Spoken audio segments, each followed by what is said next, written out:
Toc toc, réveillez-vous, shalom. Nous sommes Hymne Spirituel Matinal. Merci de nous recevoir chez vous encore une fois au travers de cette vidéo, bien-aimés frères et sœurs. Ensemble, qu'est-ce que nous voulons faire? Nous sommes bien préparés ce matin pour hisser les drapeaux Jésus-Christ. Alléluia. Au-delà de vos drapeaux que vous avez hissés, vous travaillez dans les services de l'État, vous avez été devant les drapeaux du pays, l'emblème de la nation. Je ne sais pas dans quelle nation vous vous retrouvez, mais j'aimerais vous rappeler qu'au-delà de ces drapeaux des nations que nous avons, il y a les drapeaux qui doivent être hissés dans chaque cœur, dans chaque âme, dans chaque corps, dans chaque esprit, dans chaque famille, dans chaque vie. Il s'appelle Jésus de Nazareth. Et si on se mettait ensemble ce matin pour hisser ce drapeau, Jésus, si on se mettait ensemble ce matin pour dire Jésus, nous te hissons, Jésus, nous t'élevons, Jésus, nous te proclamons, Jésus, nous te confessons, roi, nous te confessons, Seigneur. Je l'ai toujours dit, quelle est la couleur de ce drapeau? Eh bien, sa couleur, c'est de l'amour. Waouh! La couleur de ce drapeau dont je parle ce matin, c'est la couleur lave, lave, lave. Nouveaux jours, nouvelle vie, nouvelles opportunités. Et pour vous, mes frères et sœurs, et pour moi, pourquoi pas? Merci Seigneur, je suis prêt pour les opportunités que cette journée m'apporte. Oh, merci Seigneur, je suis à bonne santé encore, je suis vivant par la grâce de Dieu. Pourquoi ne pas te rendre hommage ce matin? Ta grâce nous suffit encore ce matin. Celebrate Jesus, celebrate 2026, année onésime. Quelques opposants à mon utilité, nous sommes en train de parler du conformisme. Dites avec moi, conformisme. Merci à Dieu pour vos témoignages.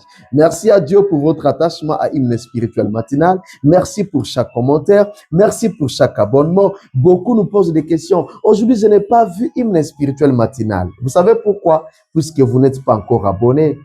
On peut peut-être ne pas vous envoyer ça sur WhatsApp, mais si vous êtes abonné, vous êtes notifié automatiquement. Alors, c'est un encouragement ce matin que vous puissiez tout simplement vous abonner sur nos pages YouTube, TikTok, Facebook, Instagram. Ça va vous permettre d'être à la page, bien-aimés frères et sœurs. Vous savez, c'est un thème chaîne de toute l'année. Lorsque vous ratez un seul numéro, alors vous risquez de vous perdre. Donc, ne ratez aucun numéro, mes amis bien-aimés dans le Seigneur. Celebrate Jesus, celebrate. Vous n'avez pas oublié que sur TikTok, c'est vendredi, nous aurons soirée du Saint-Esprit. Une soirée du Saint-Esprit, bien-aimés dans le Seigneur. Nous serons live en prière. Qu'on se les communique et soyez bien prêts pour partager ces lives les mêmes jours là, les vendredis, à 22h, heure de Kampala, à 21h, heure de Goma, à 20h, heure de Kinshasa.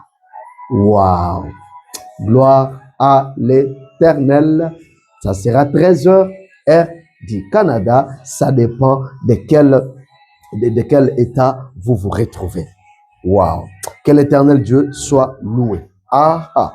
Poursuivons avec notre sujet, le conformisme, bien-aimés frères et sœurs. Comme vous le savez, nous sommes en train de poursuivre avec notre sujet, le conformisme. Le Saint-Esprit, qui est notre guide et qui reste bien évidemment notre guide, nous pousse à parler du fashion. Dites avec moi, fashion. Ça vous dit déjà quelque chose? Alléluia.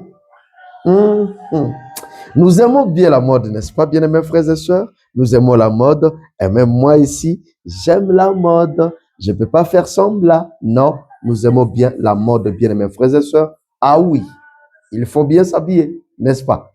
Il faut bien s'habiller, mes amis.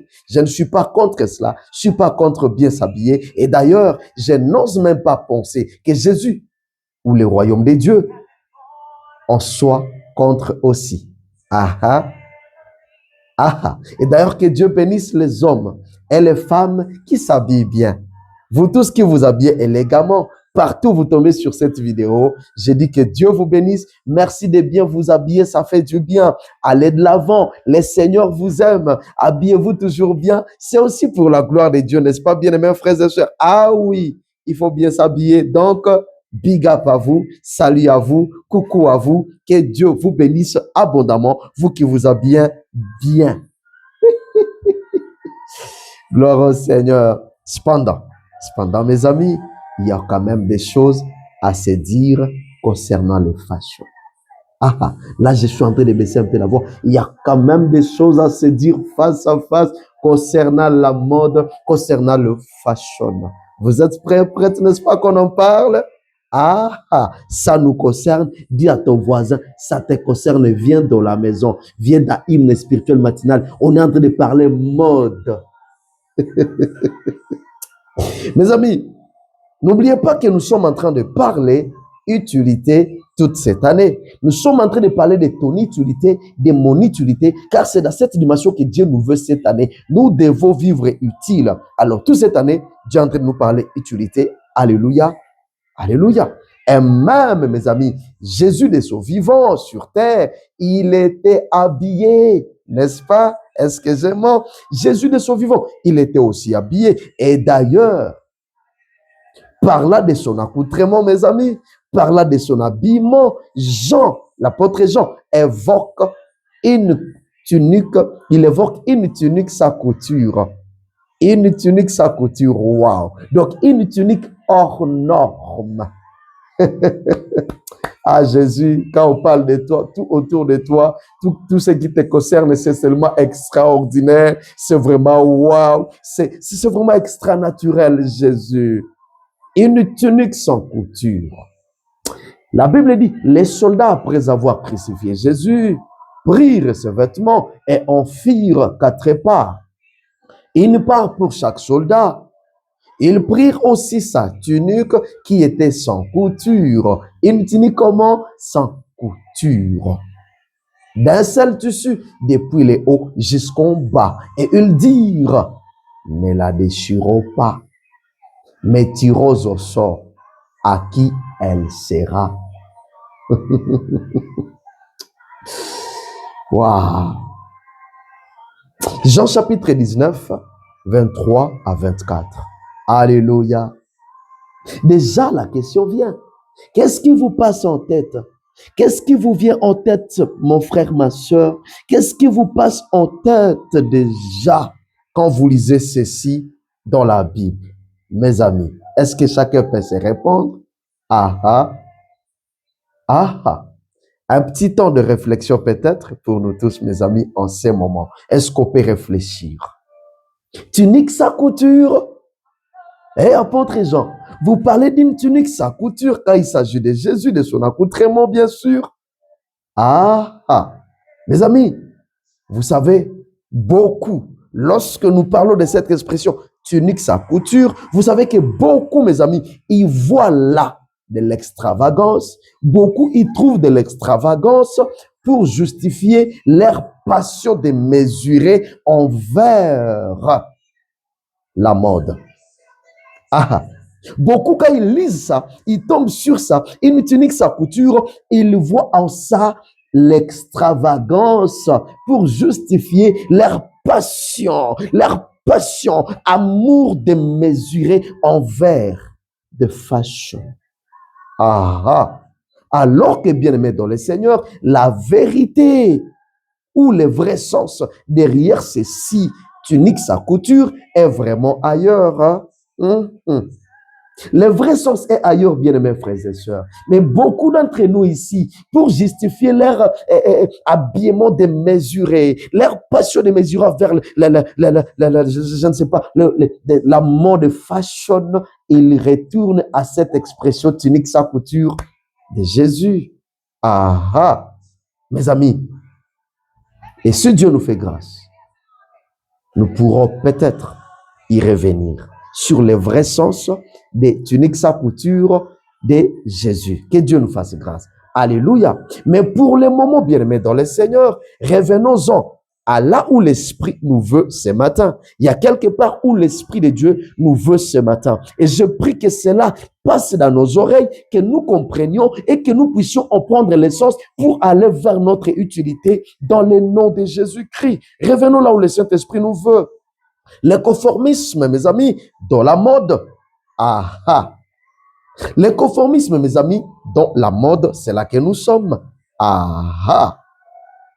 Je prie que vous ne puissiez pas me prendre mal parce que je suis en train de parler peut-être de fashion, de la mode aujourd'hui. Ne me prenez pas mal. Plutôt, je veux que tous ensemble, vous et moi, nous puissions saisir ce que le Saint-Esprit veut réellement nous faire comprendre afin que nous puissions parvenir à notre utilité. Alléluia, alléluia. Vous savez, il y a des gens aujourd'hui qui ont des mal et des mal, pour ne pas dire valises, ils ont des mal et des mal de vêtements qui ne peuvent même pas compter. Ah oui, ça vous touche? Ne zappez pas. Dites tout simplement, waouh, le Saint-Esprit me voit, il me connaît car il vit à moi. Il y a les gens qui ont des mal et des mal, de valises et des valises, de vêtements qui ne peuvent même pas compter. Et les jours qu'ils exposent ces habits au soleil, du genre, essayer de les démoisir, essayer de les donner un peu de la chaleur au soleil à la maison. Mes amis, vous allez voir que le vêtement va occuper toute la cour, va occuper toute la parcelle. Ah, quelqu'un me regarde, il passe. Et là, j'entends surtout de maman. Non, maman, non, maman, vous avez beaucoup de vêtements, vous avez beaucoup la mode. Hein? Que Dieu vous bénisse, chère maman, mais nous allons y arriver. Il m'a mis en train de dire, mais basta, mais ne traîne pas là-dessus, passe très vite, basta, sinon je vais zapper. Tu ne zappes pas, le Saint-Esprit est ici, il est en train de parler avec toi, ma soeur, il parle avec toi, mon ami, il est en train de parler avec toi. Ne zappe pas, car ce message est pour toi. Et si on acclamait le Seigneur, et si on acclamait le Seigneur ensemble, bien mes frères et sœurs, ne zappe pas. Ils ont des habits qui ne peuvent pas compter. Et quand vous leur posez des questions, vous leur dites, mais comment pouvez-vous avoir autant de vêtements? Comment et pourquoi pouvez-vous avoir autant de vêtements? Ils vous disent, bah, voyez, c'est la mode. This is fashion, pastor. This is fashion. Surtout que chaque mois, vous ne savez pas que chaque mois, il y a des nouvelles collections, new collections.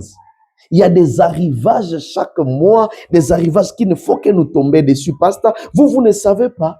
Vraiment, ces couturiers-là, ces couturiers de l'autre côté, de la Turquie, ces couturiers du Sénégal, ces couturiers, je ne sais pas, du Bénin, ces couturiers, je ne sais pas, du Congo, ces couturiers, je ne sais pas, vous pouvez ajouter la liste, ces couturiers de l'Italie. Vraiment, ces couturiers ne nous laissent pas de chance. Hein? Ils ne nous laissent pas vraiment de la chance de nous reposer. Ils vont ils nous mènent à une vitesse terrible, ces couturiers. Ils ne nous laissent pas le temps de nous reposer, ces couturiers. Waouh!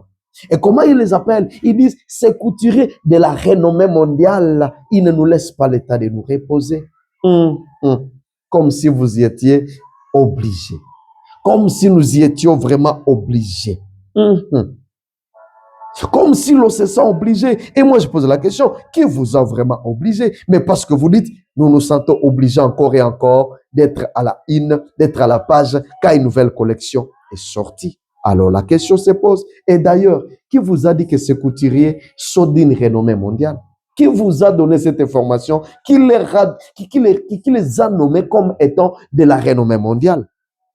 Et si vous commencez à faire des recherches, qui les a votés, qui les a nommés, vous n'allez pas peut-être trouver qui les a nommés, à part, mes amis, à part peut-être les idées populaires, à part les spéculations conformistes. Alors vous êtes subitement en train de vous retrouver dans les idées conformistes, dans des idées populaires, parce qu'on a dit tel, les Italiens sont des couturiers terribles, les Turcs, je ne sais pas de qui, et vous êtes là, mais qui les a nommés? Qui leur a donné ces qualificatifs-là? Vous ne savez même pas. Mais on vous a tombé dessus. Alors, c'est ce que j'appelle le conformisme, le suivisme. Et dans votre tête, vous avez dit, ils sont de la renommée mondiale. Qui vous a dit qu'ils sont de la renommée mondiale? Vous vous trouvez en train de vous traîner derrière quelque chose pour... Ne songez pas où vous allez en fait. Oh, que Dieu nous aide, bien-aimés frères et sœurs, puisque pendant ce temps, mes amis, vous croyez vivre utile. Vous êtes, bon, moi je suis utile, je suis autant, parce que chaque collection, j'ai ça. Vous croyez vivre utile, ma soeur, vous croyez vivre utile, mon frère, ma soeur, alors qu'en réalité, vous êtes utilisé. Vous êtes utilisé comme un outil, vous êtes utilisé pour l'utilité de quelqu'un d'autre quelque part. Est-ce que ça fait sens? Vous croyez être utile alors qu'en réalité, vous êtes utilisé, vous vous laissez traîner, vous êtes utilisé pour l'utilité de quelqu'un quelque part. Waouh! Que Dieu nous fasse grâce. Que Dieu nous fasse grâce et que nos yeux s'ouvrent et que nous comprenions ces choses. Oh, je pense que ça touche, ça heurte les cœurs, mais c'est ça la parole du Saint-Esprit de Dieu. Je crois que nous pouvons nous limiter ici ce matin. C'est intéressant, n'est-ce pas? Alors, à suivre. S'il vous plaît, ne ratez pas le numéro prochain parce que nous allons nous retrouver tous ensemble. Que Dieu vous bénisse et je prie que l'Éternel Dieu ne vous laisse pas dans quelque chose qui vous utilise pour l'utilité des autres parce que vous avez aussi une utilité à vivre dans le nom de Jésus-Christ. Soyez bénis. Bye bye et bisous. À la prochaine si Dieu nous fait grâce.